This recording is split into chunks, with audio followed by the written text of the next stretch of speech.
So there's the idea of, well, we've got this maybe post-national capital floating around. It doesn't depend on national nation-state borders at all. Very real economic value, no question about it. We can talk about virtual currencies and such, but this is cold hard cash that advertisers are paying to get this information so they can more efficiently target their advertising, one of the uses, and who knows what the other uses are. Any number of end uses are possible, driving the economic value of this data all the farther. So we've got this vast body of information, really probably an alarming amount of information when you think about it.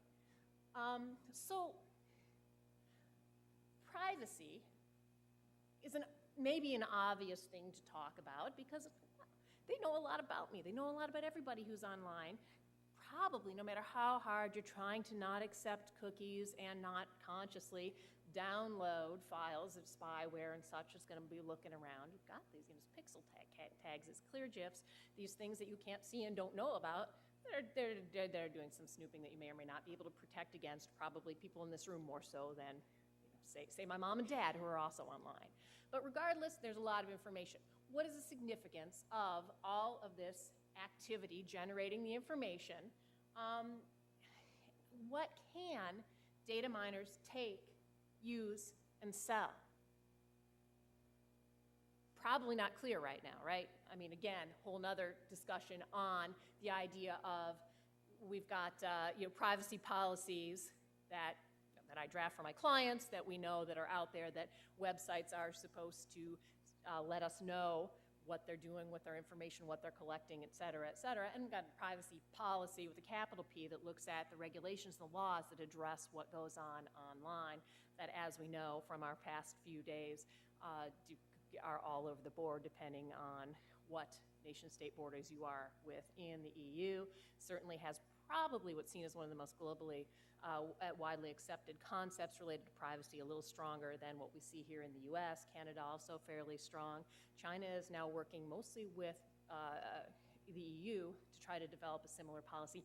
India's got their privacy policy coming online, again, for the reasons that we heard from the last speakers, potentially because they care about people's privacy, because they want to trade, because there's a lot of money involved here.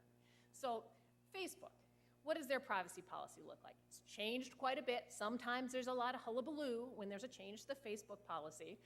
But regardless, right now, the last I checked, the policy says, well, we use the information we receive about you in connection with the services and the features we provide to you and other users, like your friends, advertisers that purchase ads on the site, developers that build the games, applications, and the websites you use every time you take on an application.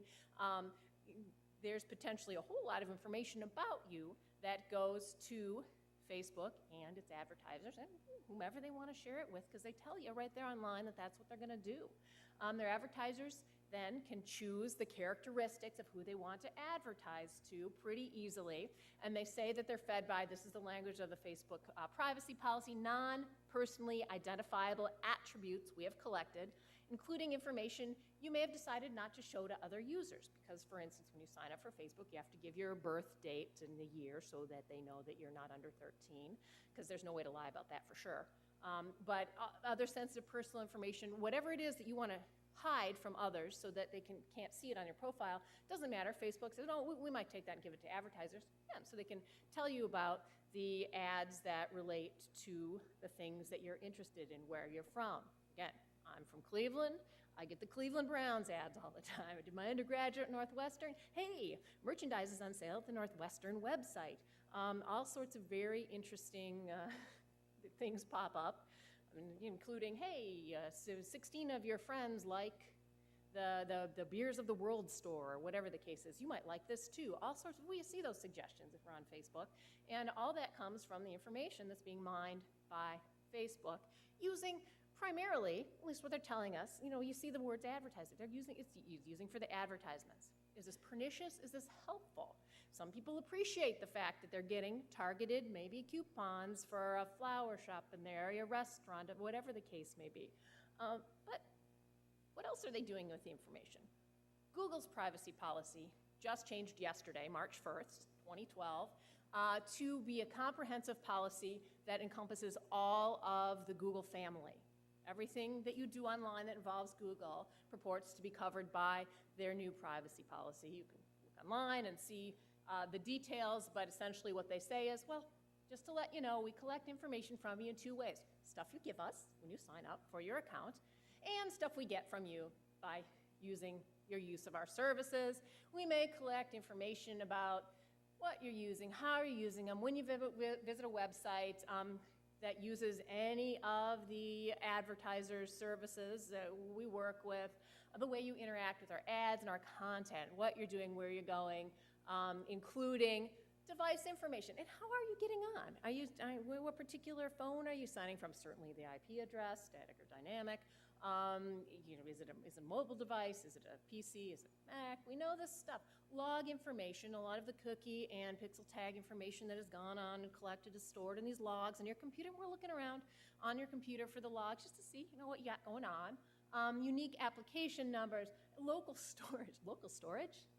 Everything on my hard drive? I don't know. That's what it says, local storage. Cookies, of course, anonymous identifiers. We're looking around and we're getting all this information, FYI. Just, this is the new privacy policy. And again, it goes on, there's more. It talks specifically about the pixel tags and what they are and how they work, and kind of, non-threatening, on the surface, non-threatening manner. So, again, not to be alarmist about the whole thing, but we've got this information. What really can be done with it? What can Facebook do with this information, or whomever might purchase Facebook in the IPO that's coming up soon? What can those who possess this mined information do with it? Again, we had from Lauren Solberg a fantastic conversation about the idea of using this type of information for academic research. Is this human subject research? Is this not?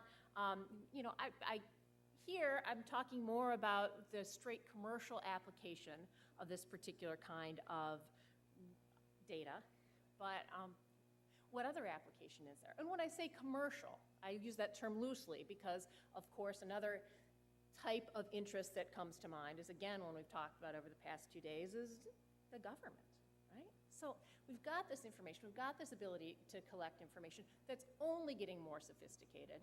The idea was, for instance, we have these cookies. People start to be aware of cookies, start to delete the cookies. So then a hardier brand of cookie is developed, the flash cookie, which they hide in different files. It's hard to delete, it's hard to get rid of. Then people find out about it, and so Adobe, who was behind the flash technology, now is developing its current and future, allegedly, versions of the Adobe products where it will actually respect your privacy settings with relationship to cookies and try to delete and find and delete the flash cookies if you want to delete your cookies or not accept cookies. But whatever, right? The technology keeps changing, and it's going to be difficult to keep up, certainly legally and otherwise, and even trying to figure out what it is, who's on your computer looking around, what are they able to do. There's a whole new area, I guess, known as sentient analysis, where there's software that can allow the user to go in, say P&G, Procter & Gamble, or I don't know, the government uses the software and is monitoring what's going online and can sort of get an idea of, what if you're saying something bad about the company or the government? They can detect this and come maybe insert themselves in the conversation if you're, doing some sort of a chat or making some posts or there's a blog involved. It's really amazing the level of sophistication that is, again, technology, right? So it's only going to get more sophisticated, potentially more alarming. So how on earth do we address this? And we talked about, again, with David Satola from the World Bank. He said he was pretty optimistic about the fact that maybe there'd be some convergence. Maybe we really could come to a consensus on the pan-global area as far as how we look at these issues that are going on online. Probably that's what we're going to have to do, because it's absolutely, right now, piecemeal opportunity that's awfully hard to enforce by any one specific nation state, even if we can figure out what's going on and where. Why the rules might matter? Well, again, online communities may prove to be the groups that are really one of, if not the most relevant social, political, economic development to these developments in, certainly post-colonial economies such as Indonesia and the Philippines, who are getting increasingly access to these social networking sites and then getting, the honor of having that data added to the mix. Targeted advertising, how might that affect things? Certainly, all economies, not just, what might be seen as developing economies, developing nation states. It goes a lot farther than we could possibly imagine. Here, there, and everywhere, as I put, right? It's not just those economies, it's all the economies. And the consequences long-term, really, to the well-being of the world economy of these proposed online regulations are significant. One of the reasons it's so hard to address these regulations, there's no question about it, what's at stake is really difficult. Another reason it's so hard is that, again, like with all the technology we've discussed, we're looking at a body of laws in place, really here and elsewhere, that were promulgated before any of this was even contemplated. And then we go back and try to address now our new digital economy and the new digital world, and we get things like SOPA, the Stop Online Piracy Act, and PIPA, the Protect IP Act, that are colossal failures because it's just a really difficult task to do, certainly, Congress by Congress, nation by nation, et cetera. Social and economic capital that's created by online networking and the associated data mining could continue to change the face of the global economy in any number of directions. We don't even know. We don't even know, even 5 years from now, what that's all going to look like. So what we have then is really the overriding theme of law, policy, and informatics, the idea that really these tools of social media dominate worldwide online content sharing and creation. This is how people all across the globe with increasing frequency are accessing information, sharing information, getting online. The broadband connectivity issue is an important one, but at the end of the day, so many places, like the Philippines, for instance, which is such a wide adopter of social media, has worked around the less than optimal connectivity issues they have because now the mobile devices are very easily connected to social networks and the internet, and the accessibility of mobile access, cellular phone access in a lot of these developing economies has leapfrogged over the broadband technology issue. Regardless, that doesn't make it any less likely that there is a ton of information and content and a mine full of gold in the form of data that is out there waiting to be sold. Again, the economic ramifications of behavioral tracking online and the mining plus the end use of this mined data probably are significant. Attempts at regulation and laws that control the online environment really become then at the same time very critical and very overwhelming. Very overwhelming. There's not a nation state who's not struggling with the idea. And I have looked into, I've done in a different article, kind of a 7-continent survey of what's going on in the privacy arena, 7th continent being Antarctica, because now Google Street View cameras are actually out there looking at the penguins. At some point, the penguins might become alarmed. I'm not sure.